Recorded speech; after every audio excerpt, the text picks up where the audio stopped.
क्या मुझे आप लोग रिकॉल करके बता सकते हैं? जल्दी से बताइए, इसका कमेंट करके बताइए कि मैक्सिमम हाइट के लिए और टाइम ऑफ फ्लाइट के लिए। वीडियो पॉज करो अभी के अभी और देखो, लिखो यहाँ पर कि मैक्सिमम रेंज या रेंज एंड मैक्सिमम हाइट के लिए क्या फॉर्मूला लिखा था। लिख दिया?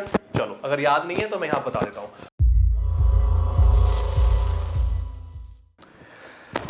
हेलो डियर स्टूडेंट्स, कैसे हैं आप लोग? I hope all of you are doing well at your places. I am Kuldeep Singh once again. स्वागत करता हूं आपका स्मार्ट अचीवर्स के इस खूबसूरत से यूट्यूब चैनल पर, जिस पर हम और हमारी टीम सभी लोग मिलकर के कॉन्सेप्ट बूस्टर नाम की एक सीरीज चलाते हैं, जिसमें फिजिक्स, केमिस्ट्री, मैथमेटिक्स, बायोलॉजी सभी सब्जेक्ट्स के कॉन्सेप्ट्स को up to the level of JEE Mains and NEET को एक कॉन्सेप्ट बूस्टर नाम के टॉपिक के साथ में आप लोगों के सामने रिप्रेजेंट किया जाता है, सो दैट आपके कॉन्सेप्ट, अगर आप किसी भी इंस्टीट्यूट में एनरोल्ड हैं, अगर उसके बावजूद कॉन्सेप्ट आपके कहीं पर भी वीक हो रखे हैं, तो आप इन वीडियोस के थ्रू उनको स्ट्रॉन्ग कर सकते हैं और अपने जो तैयारी है उसको एक नई उड़ान दे सकते हैं। काफ़ी दिनों बाद आज मैं हाजिर हुआ हूं, क्योंकि आपको जानकर खुशी होगी कि हमारा जो सेंटर स्मार्ट अचीवर्स है वो अभी रिसेंटली, मतलब with in this last 15 days अपने न्यू लोकेशन पे शिफ्ट किया है। तो शिफ्टिंग की वजह से वीडियोस रेगुलर नहीं आ पा रहे थे, लेकिन अब फिर से शिफ्ट होने के बाद वीडियोस रेगुलर हो जाएंगे।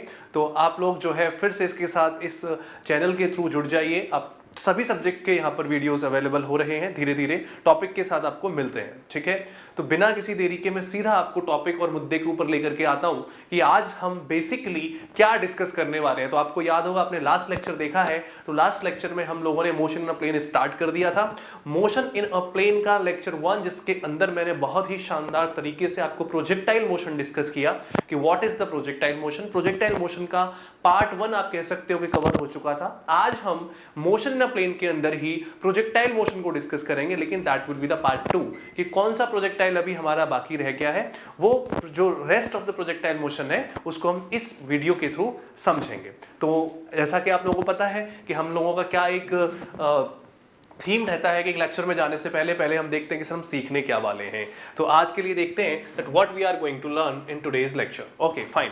तो सबसे पहले concept of maximum range and maximum height, right. In last lecture जिसने भी नहीं देखा है कृपया करके जाइए और उस लेक्चर को पहले देखिए, तभी आपको ये लेक्चर समझ में आएगा। उसमें मैंने प्रोजेक्टाइल मोशन का introduction, motion in a plane का इंट्रोडक्शन दिया था, और वहां पर हमने प्रोजेक्टाइल मोशन के जो पैरामीटर्स थे, कौन कौन से थे, मैक्सिमम हाइट था, रेंज था, ठीक है, टाइम ऑफ फ्लाइट था, वो सारे हमने डेराइव भी कर लिए थे, और उससे रिलेटेड जो भी नीट या जेईई मेंस के अंदर क्वेश्चन पूछे जाते हैं वो भी हमने सॉल्व किए थे। आज की क्लास में क्या है, कॉन्सेप्ट ऑफ मैक्सिमम रेंज। पहली बात तो हमें मैक्सिमम रेंज के बारे में समझना होगा कि कभी भी किसी भी प्रोजेक्टाइल को अगर मैक्सिमम रेंज अटेन करवानी है तो किस तरीके से उसको थ्रो किया जाए। तो concept of maximum range end of course maximum height also. ये मैक्सिमम हाइट वो वाला मैक्सिमम हाइट नहीं है, ये कौन सा मैक्सिमम हाइट है ये जानने के लिए वीडियो को पूरा देखो, तभी तो समझ में आएगा।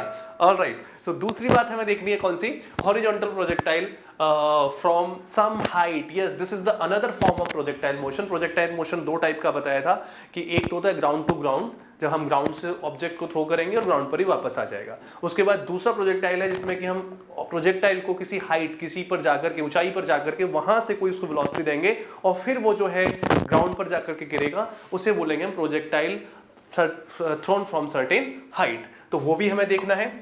एक और प्रोजेक्टाइल होता है, projectile on an inclined plane, वो भी हम डिस्कस करेंगे, बट लेट्स सी, पहले हम आज इनको कवर करते हैं और उस पर बेस्ड जो भी क्वेश्चंस अभी तक पूछे गए हैं वो सब हम यहाँ पर सॉल्व करेंगे, चाहे वो जेईई मेंस के क्वेश्चन हो या नीट के क्वेश्चंस हो। आप लोगों को अगर प्रोजेक्टाइल मोशन में कहीं पर भी कभी भी कोई दिक्कत आती है तो बहुत ही ध्यान से आप यहाँ पर बने रहिए, क्योंकि एक एक कॉन्सेप्ट को क्रिस्टल क्लियर करने का जो एक जिम्मेदारी है वो मेरी है। इसीलिए मैं आप लोगों के लिए ये कॉन्सेप्ट बूस्टर वीडियोस लेकर के आता हूं और अपने इस चैनल के माध्यम से आप लोगों के कॉन्सेप्ट और तैयारी को अच्छा बनाने की हम पूरी की पूरी टीम आपके लिए बहुत ही ज़्यादा सार्थक प्रयास भी करती है। चलिए तो स्टार्ट कर देते हैं आज की कहानी को बिना किसी देरी के। Sir, concept of maximum range and maximum height, ये क्या बात है? Concept of maximum range and maximum height. तो इससे पहले मैं एक बार जरा ड्रॉ ही कर लूँ।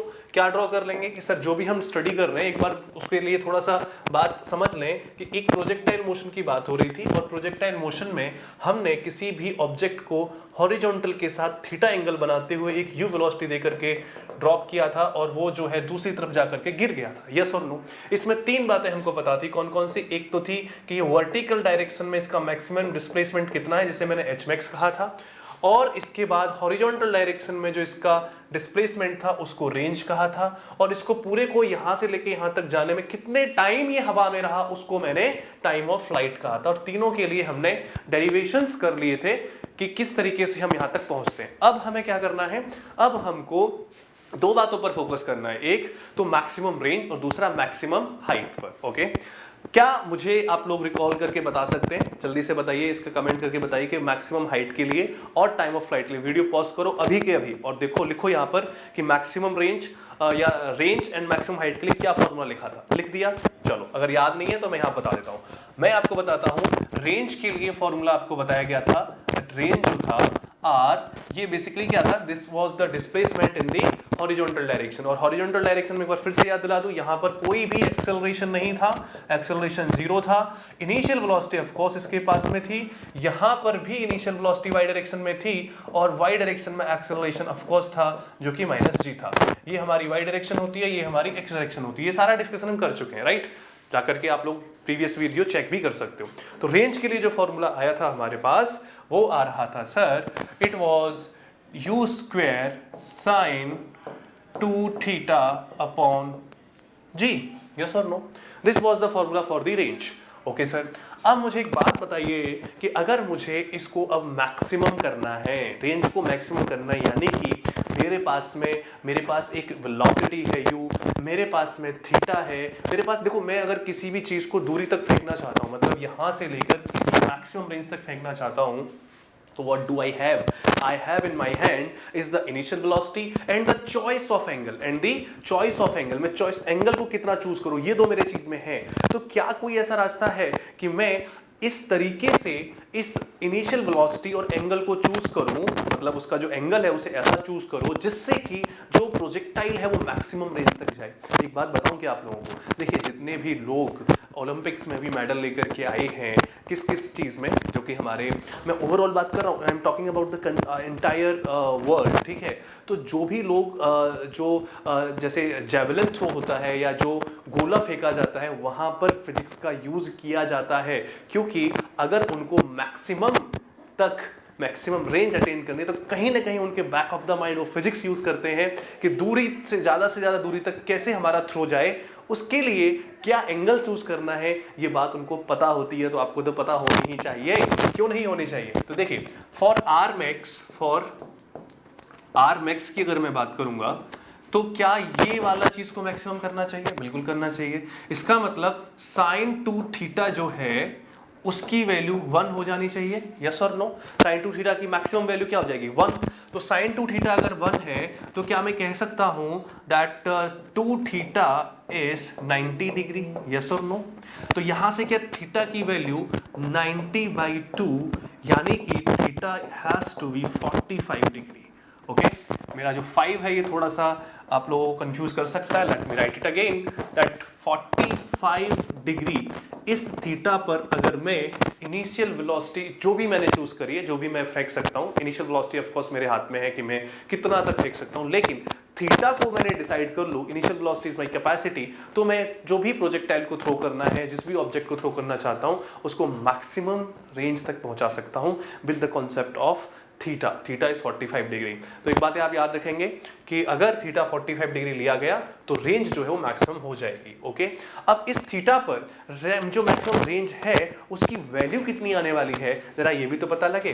तो जरा यहां पर अगर आप देखेंगे तो आर मैक्स जो है, are max that would be sine 2 theta, यानी साइन 2 इंटू 45, तो कितना हो जाएगा? साइन 90। तो u square sine 90 upon g, जो कि हो जाएगी हमारी u square upon g. This is going to be the r max. बोलो हाँ या ना? आपको समझ में आया?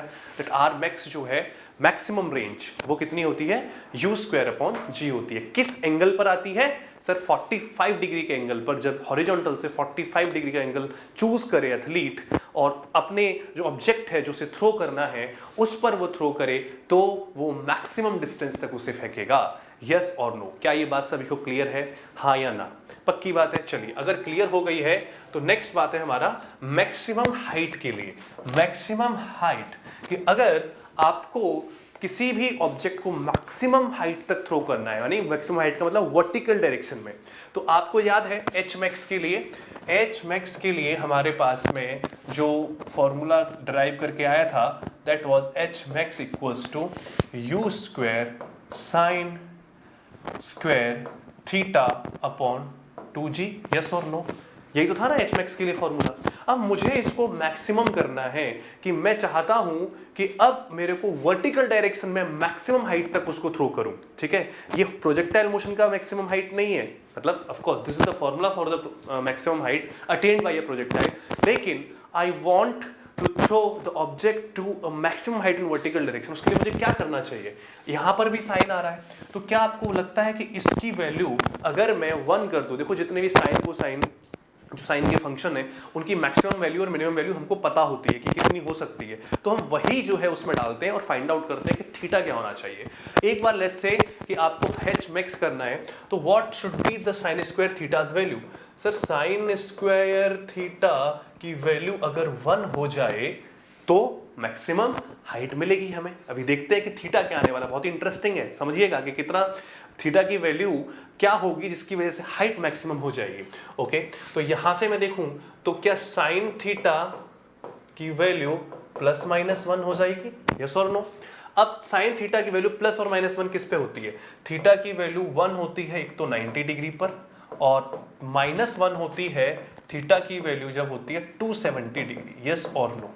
थीटा की वैल्यू 90 डिग्री होती है तो प्लस 1, 270 डिग्री होती है तो माइनस 1। तो अब मेरे सामने थीटा जब 90 डिग्री होगा तब जो है जो हाइट है वो मैक्सिमम होगी। यानी कि अगर किसी भी जगह पर आप खड़े हुए हैं और कोई आपके पास बॉल दे दी जाए और कहा जाए कि आप इसे मैक्सिमम हाइट तक कितना फेंक सकते हो, तो आपको 90 डिग्री का एंगल बना करके थ्रो करनी चाहिए। कितनी मैक्सिमम डिस्टेंस तक फेंक सकते हो, तो आपको 45 डिग्री का एंगल बना करके बॉल को थ्रो करना चाहिए।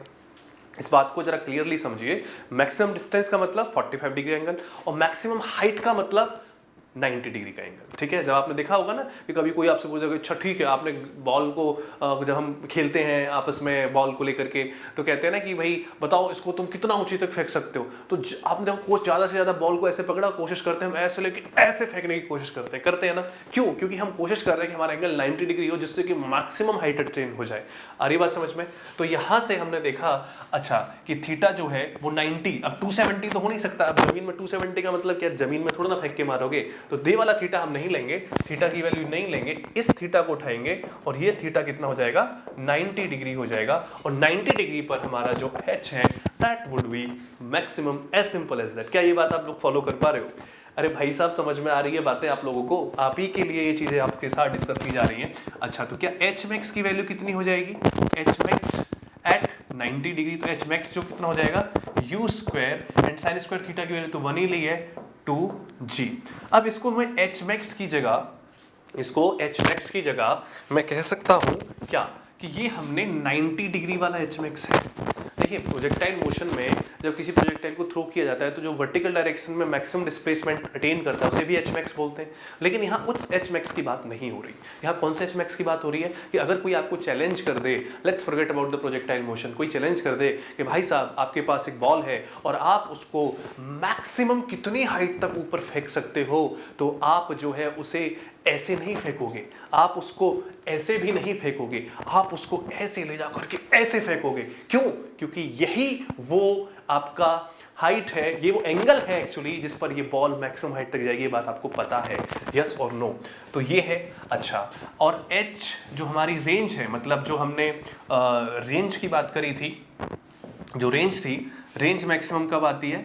रेंज मैक्सिमम आती है और ये होती है हमारी यू स्क्वेयर अपॉन जी। और ये किस एंगल पर होती है? ये होती है थीटा इक्वल्स टू 45 डिग्री पर, और ये हमारी है थीटा इक्वल्स टू 90 डिग्री पर।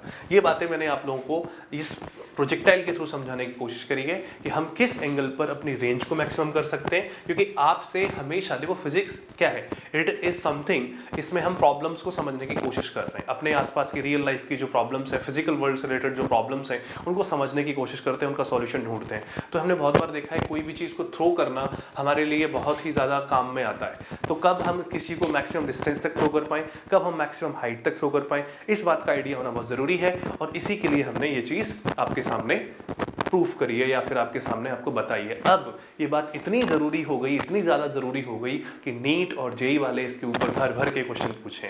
अभी मैं आपके सामने क्वेश्चन शो करूंगा, तब आपको खुद पता लग जाएगा कि किस तरीके से इस कॉन्सेप्ट का यूज़ करके आपको क्वेश्चंस समझ में आएंगे। अब यहाँ से एक चीज़ देखो, क्या मैं इन दोनों में, एक बात और बता देता हूँ, क्या मैं इन दोनों में कोई रिलेशन बना सकता हूँ, एच मैक्स एट 90 डिग्री वाले में, है ना, और आर मैक्स एट 45 डिग्री वाले में? यस ऑफ कोर्स, ये यू स्क्वायर बाई 2g है, यू स्क्वायर बाई g है। तो can I say that H max जो 90 डिग्री वाला है, इट इज, ये आर मैक्स तो एक ही जगह पे होता है, जो आर मैक्स है हमारा, आर मैक्स उसके हाफ के बराबर है, यस और नो? आर मैक्स बाई 2 के बराबर है ये। H max at 90 degree is equals to R max divided by 2। U square by G 2 से डिवाइड कर दोगे तो आपको एच मैक्स एट 90 डिग्री मिल जाएगा। अगर ये बात आप याद रख लोगे, याद नहीं भी रखोगे तब भी बहुत ज़्यादा मेमोराइज करने की जरूरत नहीं है, लेकिन आप जब प्रैक्टिस करते हो, क्वेश्चंस को सॉल्व करते हो बार बार, तो चीज़ें ऑटोमेटिकली आपको याद हो जाती हैं। ठीक है, उसके लिए कोई अलग से एफर्ट नहीं लगाना पड़ता। फॉर एग्जाम्पल क्वेश्चन नंबर आ गया है पहला आप लोगों के लिए, और 2022 में ये क्वेश्चन पूछा गया है जेई मेंस के अंदर। तो आप जरा इस पर गौर फरमाइए और इसका जरा सॉल्यूशन करके मुझे फटाफट से बताइए। सॉल्यूशन मैं आपके सामने बोर्ड स्क्रीन से हट रहा हूँ और आप जरा जल्दी से इसको सॉल्व कीजिए और बताइए क्या क्वेश्चन कर सकते हैं आसानी के साथ। नहीं कर सकते हैं तो भी अच्छी बात है, कर सकते हैं तो और भी अच्छी बात है, क्योंकि जब भी हम कोई चीज़ सीखते हैं ना तो दो ही बातें होती हैं, या तो हम उसे कर सकते हैं या हम उसे नहीं कर सकते। अगर नहीं कर पाए तो उसको सीखना चाहिए, और कर लिया तो उसको रिवाइज कर लेना चाहिए। ये बात आप हमेशा याद रखिए कि लाइफ में आपको दो ही चीज़ें हैं, या तो आपको कोई काम आएगा या फिर नहीं आएगा। अगर आ गया तो अच्छी बात है, उसको में और परफेक्शन लाने की कोशिश करो, नहीं आया तो उसको सीखो। बस दो ही बातें हैं और तीसरी कोई बात नहीं है, समझो इस बात को। आप लोग जो मतलब कंफ्यूज होते रहते हैं उसकी कोई ज़रूरत है नहीं।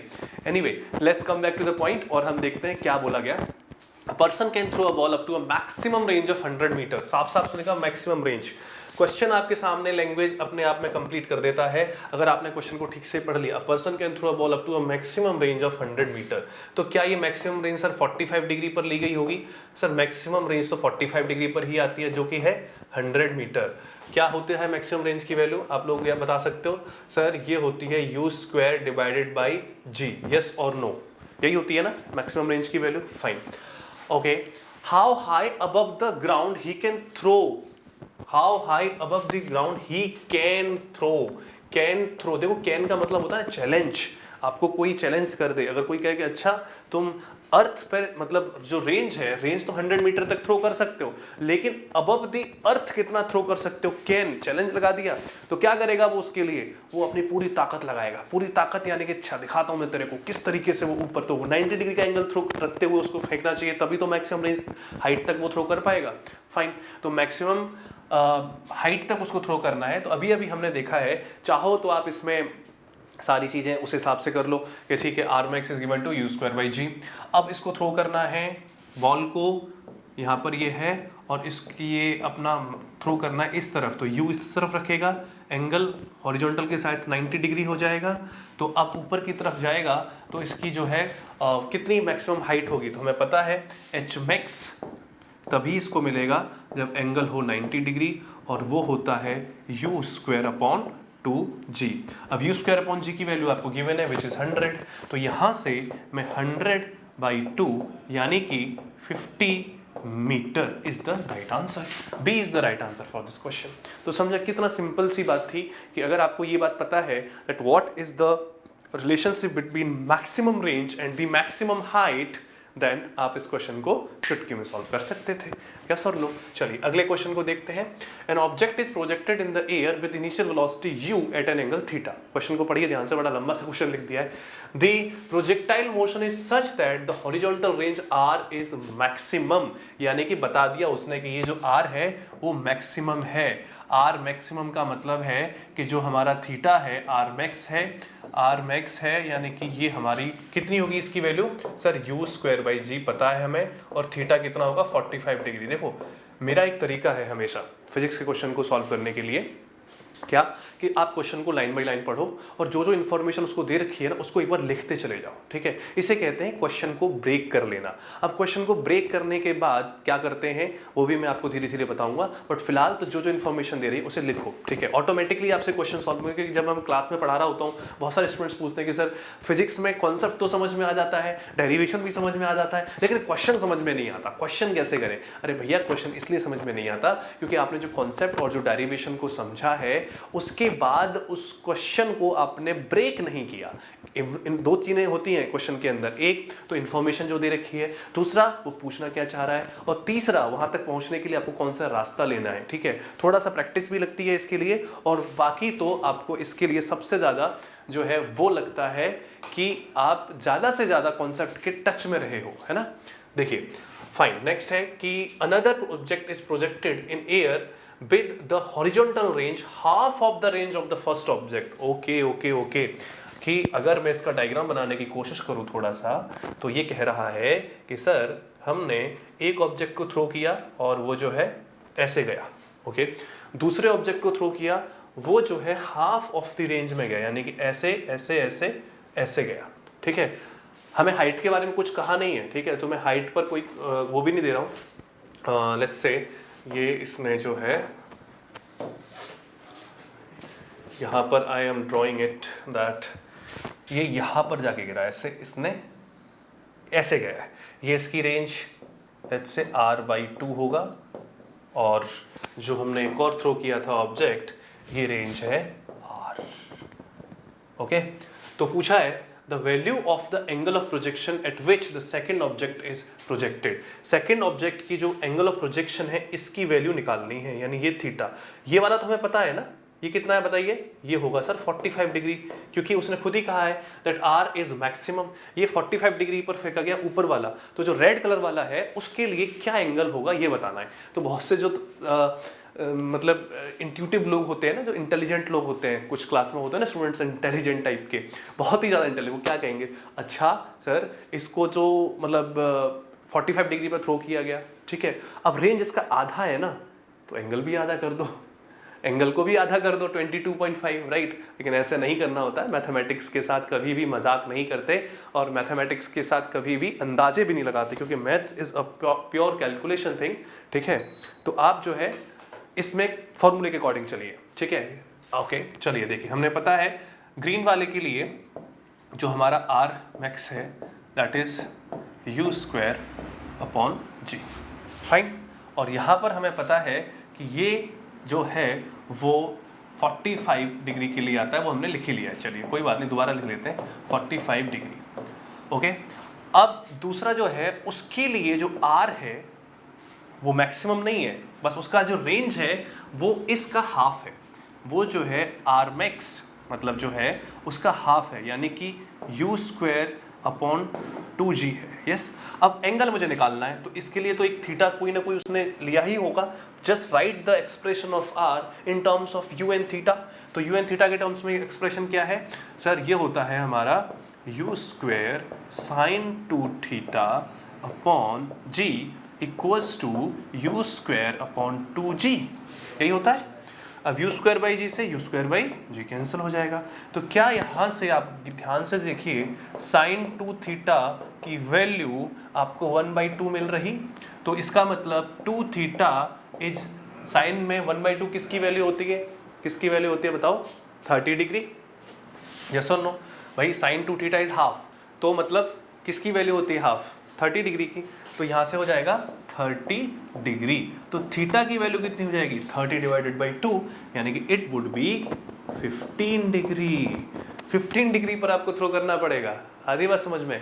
उसने 15 डिग्री पर थ्रो किया, यानी 45 डिग्री पर आपको रेंज मिलती है मैक्सिमम, और आपको जस्ट उसका हाफ रेंज पर एक दूसरे प्रोजेक्टाइल को थ्रो करना है कि वो जो गिरे वो मैक्सिमम रेंज के जस्ट हाफ पर गिरे, तो आपको थीटा चूज जो करना होगा 15 डिग्री होगा, 22.5 डिग्री नहीं होगा। क्लियर है बात? चलिए अगला क्वेश्चन आप आपके सामने पेश करें। अगर आप इसे सीक्वेंस में देख रहे हो, देखिए क्वेश्चन एकदम धीरे धीरे करके थोड़ा उनका लेवल अप होता चला जाएगा और जो कॉन्सेप्ट मैंने डिस्कस किया उसी के बेस पर आपको क्वेश्चन मिलेंगे। अगला क्वेश्चन देखिए, 2 guns A and B can fire bullets at a speed 1 km per second and 2 km per second respectively from a point on a horizontal ground. ठीक है, they are fired in all possible directions. The ratio of maximum areas covered by the bullets fired by the 2 guns on the ground is 2019 में ये पूछा गया था JEE mains के अंदर question कि अगर ऐसा है तो आप बताइए कि उसका मतलब जो बुलेट्स है उनके एरिया का रेशियो क्या होगा। अब इस क्वेश्चन को समझते हैं। देखो क्या है कि मान लो हमारे पास में 2 बुलेट्स हैं ए और बी, ठीक है, और उनको फायर करने वाले 2 लोग होंगे, है ना। तो वो बुलेट को कैसे फायर कर रहे हैं, किसी भी रैंडम डायरेक्शन में ऐसे ऐसे ऐसे ऐसे ऐसे ऐसे कहीं पर भी और चारों तरफ फायर कर रहे हैं वो, ठीक है, समझना बात को। किसी जगह पर खड़े हो गए और खड़े होने के बाद डुक डुक डुक डुक डुक डुक डुक डुक इस तरीके से जो है वो पूरा फायर कर रहे हैं और एंगल कोई सा भी चुन लेते हैं। मतलब बुलेट को ऐसे करें तो ये एंगल ऐसे होगा, ऐसे भी कर देते हैं, ऐसे भी कर देते हैं, ऐसे भी कर देते हैं, ऐसे भी कर देते हैं। फाइन। तो एक जो बुलेट ए है, यहाँ पर 2 लोग हैं ऐसा मान लो, एक ए है और एक बी है और दोनों के हाथ में गन है ए और बी। तो हमें इतना पता है कि स्पीड जो है u अगर जो चूज कर सकता है u of A that is 1 kilometre पर सेकेंड, ओके। और जो हमारा b की जो हो सकती है वो हो सकती है 2 किलोमीटर पर सेकेंड। मतलब b जो बुलेट है मतलब वो थोड़ा स्ट्रॉन्ग होगा, अच्छे मटेरियल का होगा, तो वो 2 किलोमीटर पर सेकेंड से और ये 1 किलोमीटर पर सेकेंड से थ्रो कर सकता है। इसने पूछा है that from a point on the horizontal ground they are find all possible directions. All possible directions का मतलब हर एक जो भी डायरेक्शन पॉसिबल है सब में जा रहा है। The ratio of maximum areas covered by the bullets. अब एक बात बताओ, ratio of maximum areas, maximum area, अच्छा एक बात बताओ, ए के लिए मैक्सिमम एरिया तभी तो होगा जब ये मैक्सिमम रेंज अटेंड करे, यस और नो। मतलब अगर ए पर जो आदमी है वो इसको 45 डिग्री के एंगल पर थ्रो करेगा तभी तो वो जाकर के गिरेगी यहाँ पर। अब ये सारी डायरेक्शंस में थ्रो कर सकता है, तो इसके लिए मैक्सिमम एरिया एक सर्किल का एरिया होगा कि नहीं होगा, बताइए। मैक्सिमम एरिया एक सर्किल का एरिया होगा कि नहीं होगा। इस टाइप से एक सर्किल बनेगा, ठीक है, इसमें वो थ्रो कर सकता है कहीं पर भी। सिमिलरली बी के लिए भी यही कहानी होगी, ये भाई बी के लिए भी तो यही होगी कि बी भी अगर 45 डिग्री के एंगल पर थ्रो करेगा तो फिर वो मैक्सिमम रेंज तक थ्रो करेगा और मैक्सिमम रेंज का जो सर्किल बना वही मैक्सिमम एरिया होगा। तो कहीं ना कहीं सारी कहानी ये फिर से मैक्सिमम रेंज पर घूम फिर के आ गई।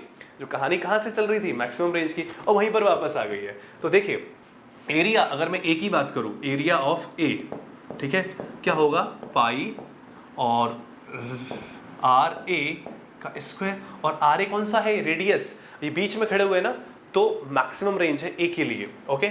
और आपको पता होगा, और area of B pi R B का स्क्वायर। अब रेंज हमें पता है सर, रेंज मैक्सिमम कब होती है, ये मैक्सिमम है, ए और बी जो मैंने लिखा ये मैक्सिमम लिखा है। तो अब इन दोनों का रेशियो निकालना है मुझे, तो एरिया मतलब एरियाज का रेशियो पूछा है, तो area upon A upon area upon B is pi से पाई कैंसिल हो जाएगा, R A upon R B का स्क्वायर। यानी कि क्वेश्चन सिंपल से हमारा बन गया कि सर दोनों की मैक्सिमम रेंज निकालिए, उनका रेशियो कीजिए और उसका स्क्वायर कर दीजिए, एज सिंपल एज दैट। तो आप देखो यहाँ पे कि हमने रेंज निकाला ए के लिए और मैक्सिमम है, ये याद रहे कौन सा है, मैक्सिमम।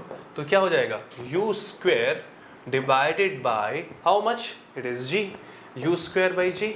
तो क्या ये यू ए लिखना चाहिए मुझे, यस ऑफ कोर्स। अब रेंज यहां पर कितना हो जाएगा, a इज 1 का स्क्वायर 1, तो 1 by G. R B max कीजिए जरा, आर बी मैक्स वो हो जाएगा आपका U B square divide by G, U B square divide by G, और यू बी कितना है हमारा 2 का स्क्वायर कितना हो जाएगा 4 बाई जी। तो हमारे पास आर ए और आर बी आ गए। तो यहां से area of A divided by area of B is going to be, R A is 1 by G और इट इज 4/g का स्क्वायर। g से g मैंने कैंसिल कर दिया, तो यहां मेरे पास क्या आया 1/16, यानी कि 1:16 is the answer. Option A is going to be correct for this. बात समझ में आ रही है आप लोगों को किस तरीके से हमने जो है एरिया का रेशो फाइंड आउट करना था कि बताइए एरिया का जो है वो रेशो कितना होगा।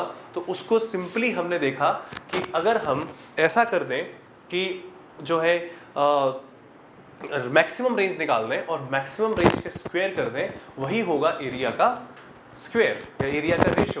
तो वही हमने यहाँ पर किया और सिंपली क्वेश्चन हमारा सॉल्व हो गया। आगे बढ़ें, चलिए आगे देखते हैं। The angle of projection for a projectile to have same horizontal range and maximum height is same क्या होना चाहिए, horizontal range and maximum height। ठीक है, ये क्वेश्चन देखिए आपको खुद से करना है, ये आपका होमवर्क मान लीजिए। अगर आप ये वीडियो कंटिन्यूसली देख रहे हैं तो ये क्वेश्चन आपको खुद से ट्राई करना चाहिए। मैं बिल्कुल इसको यहाँ पर आपको सॉल्व करके इसका जो ऑप्शन है, ये आपका होमवर्क क्वेश्चन है, वीडियो क्वेश्चन आप कह सकते हैं, ये आपको सॉल्व करके इसका जो जवाब है मुझे कमेंट सेक्शन में नीचे ज़रूर बताना है। अगर आप सीरियसली अपने एम को लेकर के सीरियसली पढ़ाई करते हैं, फिजिक्स को सीखते हैं और किसी भी कॉम्पिटिटिव एग्जाम की तैयारी कर रहे हैं, तो आपको डेफिनेटली इस वीडियो को और इस क्वेश्चन को सॉल्व करके अभी के अभी मुझे कमेंट करके नीचे बताइए, जैसे भी आप देख रहे हैं। ठीक है, क्योंकि सिंपल क्वेश्चन है, उसमें कुछ ज़्यादा कुछ है नहीं। कहा गया है the angle of projection for a projectile to have same horizontal range, horizontal range का सेम होना और मैक्सिमम हाइट, यानी r is range and maximum height अगर ये सेम है तो बताइए कि एंगल ऑफ प्रोजेक्शन क्या है, थीटा निकालना है। दोनों के जो सिंपल फॉर्मूले आपको बताए गए हैं मैंने, वो यहाँ पर लिखे, और जब आप लिखेंगे तो आपको थीटा की एक वैल्यू मिलेगी और कमेंट करके मुझे इसका ऑप्शन ज़रूर बताइएगा। ठीक बात है, अगर ये आप कर लेंगे तो एक आपको छोटा सा होमवर्क क्वेश्चन बन गया। अब हम जो है इसके बाद अपने आगे की और टॉपिक्स के ऊपर आगे बढ़ सकते हैं। ठीक है, तो अब इसके बाद हम देखेंगे horizontal projection from a height, horizontal projection from some height. ये हुआ क्या कि अब हम जो है चढ़ गए किसी भी बिल्डिंग के ऊपर या फिर किसी भी टावर के ऊपर, और वहाँ से जो है अब हम हॉरिजॉन्टल डायरेक्शन में एक वेलोसिटी दे रहे हैं किसी भी ऑब्जेक्ट को, किसी भी बॉल को, तो फिर अब वो किस हिसाब से मोशन करेगा वो हमें देखना है इसके अंदर। तो क्या कुछ इस हिसाब से होगा, यस और नो। देखिए कि लेट्स से ये हमारा एक बिल्डिंग है और यहाँ पर आप हैं और ये आपका प्रोजेक्टाइल है, मतलब ये वो ऑब्जेक्ट है जिसको आप थ्रो कर रहे हो। अभी कुछ भी हो सकता है, क्वेश्चंस में अलग अलग जगह पर अलग अलग इसका यूज़ किया जाता है, राइट। तो यहाँ पर हमने इसको दिया वेलोसिटी u वेलोसिटी देंगे तो इसकी मोशन किस हिसाब से होगी देखते हैं। देखिए u डायरेक्शन दिया, अब एयर डायरेक्ट को नेग्लेक्ट कर रहे हैं, तो इसके पास में सिर्फ u वेलोसिटी है जो कि हॉरिजॉन्टल डायरेक्शन में दी गई। इसका मतलब है कि x डायरेक्शन में दी गई है, यस और नो। तो ये कुछ इस टाइप का पाथ फॉलो करते हुए यहाँ पर जाकर के गिर जाएगा, यस और नो। ये यहाँ पर जाकर के गिरेगा ग्राउंड में।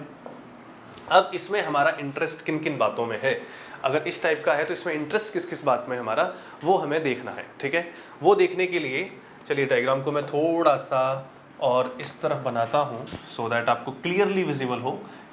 आपको क्लियरली विजिबल कराना ही हमारा उद्देश्य है, एम है, क्योंकि आप बहुत ही शानदार लोग हो, इस देश के भविष्य हो, तो आपको हर चीज़ एज इट इज़ क्लैरिटी के साथ पता लगे, यही हमारा एक एम है। आज समझ रहे हैं आप लोग, ठीक है, अब क्लियर दिख रहा है। हाँ, तो हमें बेसिकली प्रोजेक्टाइल हॉरिजॉन्टल बनाना था। हॉरिजॉन्टल के लिए हमें दो एक्सिस की फिलहाल मैं ऐसे इसको दो एक्सिस पर नहीं दिखा रहा, मैं क्या तुम्हें बताने की कोशिश कर रहा हूँ एक्चुअली, समझिए बात को।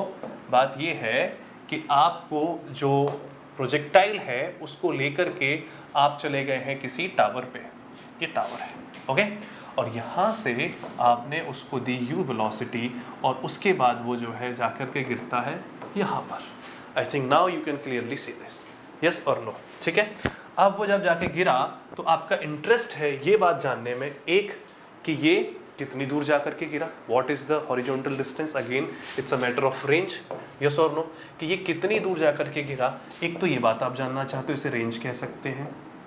लिख लेते हैं वन बाई वन क्या क्या हम जानना चाह रहे हैं। एक तो रेंज में जानना चाहता हूँ, दूसरा क्या जानना चाहता हूँ सर, दूसरा ये भी जानना चाहता हूँ कि ये जो है कितने टाइम में, कितने टाइम में, टाइम इसने कितना लिया होगा। जब मैंने यहाँ थ्रो किया t = 0 था, जब वहाँ पे जाके गिर गया तो t की वैल्यू क्या रही होगी, that I also want to know. उसके बाद मैं एक चीज़ और जानना चाहता हूँ, पता है क्या है, इसका स्पीड ऑफ इम्पैक्ट कितना है। यानी कि जब ये यहाँ पर गिरा है तो इसके पास डेफिनेटली कुछ वेलोसिटी होगी, और ये जो वेलोसिटी है या इसकी जो स्पीड है वो है कितनी, that is also my concern.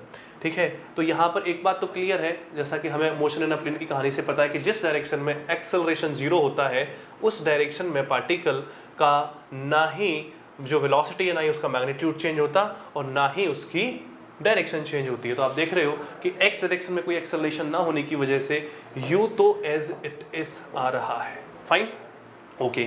क्या आपको और भी डिस्कस करते हो तो यहाँ पर यू तो रहेगा ही रहेगा, लेकिन अब मुझे बताइए वाई डायरेक्शन के साथ क्या कहानी होगी। लेट्स से मैं दो डायरेक्शंस को लिख रहा हूँ, एक एक्स है और एक वाई है, एक एक्स है और एक वाई है, राइट। अब x और y की जो कहानी है इसमें मुझे बताइए कि x डायरेक्शन में उसके पास में जो वेलोसिटी है वो u है, क्या इसके पास कोई एक्सेलरेशन है? नहीं है। सर y डायरेक्शन में इसके पास कोई वेलोसिटी है? नहीं है। हमने हॉरिजॉन्टल डायरेक्शन में दी है वेलोसिटी, y डायरेक्शन में लेकिन एक्सेलरेशन है। सर ये तो है उसके पास में, जो कि -g लिया जाएगा, यस और नो। तो ये चीज़ें हमें पता है। अब लेकिन धीरे धीरे जब पार्टिकल आगे बढ़ेगा तो क्योंकि वाई डायरेक्शन में इसके पास एक्सेलरेशन है तो वेलोसिटी भी आने लग जाएगी। यहाँ पर तो नहीं थी, यहाँ पर एक्स वाली तो अनचेंज्ड रहेगी, लेकिन वाई डायरेक्शन में तो वेलोसिटी आने लगेगी ना, तो ये आएगी और धीरे धीरे बढ़ती जाएगी। ये भी समझे, क्योंकि वाई डायरेक्शन का जो एक्सेलरेशन है इसकी वेलोसिटी वाई डायरेक्शन में बढ़ाता हुआ ले जाएगा, तो गिरते गिरते इसके पास दोनों ही डायरेक्शन में वेलोसिटी होगी, एक यू में मतलब जो इनिशियल है एक्स डायरेक्शन में वो, और एक और होगी कौन सी, वाई डायरेक्शन में, जो कि होगी वी वाई। अब हमको u और ये जो vy है इनके कॉम्बिनेशन से स्पीड ऑफ इम्पैक्ट निकालना है कि एक्चुअली में वो जब गिरा तो उसकी स्पीड कितनी है। ठीक है, तो ये चीज़ हमें पता है कि स्पीड अगर आपको निकालनी हो किसी भी पर्टिकुलर टाइम पर तो उसकी वेलोसिटी का जो मैग्नीट्यूड होता है वही उसकी स्पीड कहलाता है, यस और नो। यस, तो वो निकालना है। तो एक तो रेंज निकालना है, एक टाइम निकालना है और एक स्पीड ऑफ इम्पैक्ट निकालना है। ये बात हमको पता होनी चाहिए, स्पीड ऑफ इम्पैक्ट।